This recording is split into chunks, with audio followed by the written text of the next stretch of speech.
Alright, in this video we're going to look at vertical traces and level surfaces. A vertical trace of a function is either the set of all points that satisfies the equation f of a y equals z for some constant x equals a, or it could satisfy f of x comma b equals z for some constant y equals b. In this example, we want to find the vertical traces for the function f of xy equals sine x cosine y corresponding to these values. Let's start off with x is equal to negative pi over 4. All we need to do is plug negative pi over 4 into our f of xy formula. And once we simplify everything, we'd be left with negative root 2 over 2 cosine y. To visualize what we just found, let's graph f of xy in GeoGebra. This is what that looks like. If we make the x look directly at us, this would be the yz trace. We plugged in negative pi over 4 for the x. And so the trace that we just found looks like this. Z is equal to negative root 2 over 2 cosine y. In GeoGebra, if you create a plane for the constant that you just plugged in, x is equal to negative pi over 4, this gives you a nice visual of what the vertical trace is. It's the intersection of f of xy with the plane x is equal to negative pi over 4.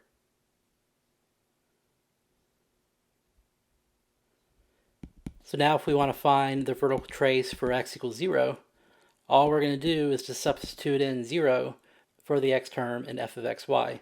That would give us a 0. And then for x equals pi over 4, we get root 2 over 2 cosine y. We can also find the vertical traces for y. We can substitute in pi over 4 for the y value, and we'd find that the vertical trace for that is root 2 over 2 sine of x. So then each vertical trace that we find is just the intersection of the plane for that constant in terms of x or y with the function z. So far we've only considered functions of two variables, but we don't have to limit ourselves at two. You can have any number of variables inside of a function.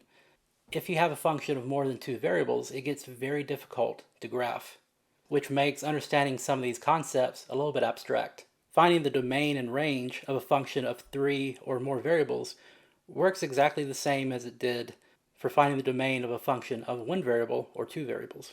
Just assume that the domain is all real numbers, but then start looking for restrictions. If you have a rational function, factors of the denominator cannot equal 0.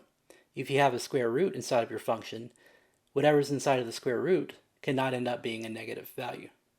For part A, we're dividing by a number of variables, and we also have a square root.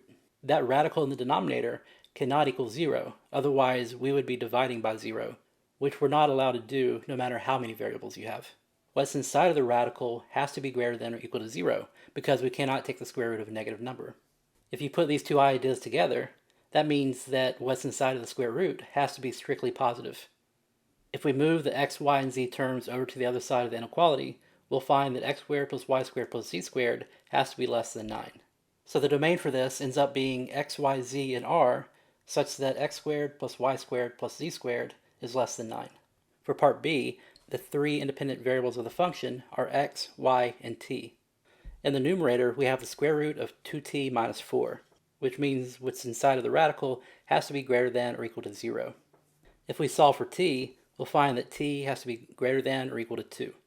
We also have a denominator in that function, x squared minus y squared. Since this is the denominator, that means that x squared minus y squared cannot equal 0. Let's move the y squared over to the other side of the equal sign, and then solve that for y. That gives us that y cannot be equal to positive or negative square root of x.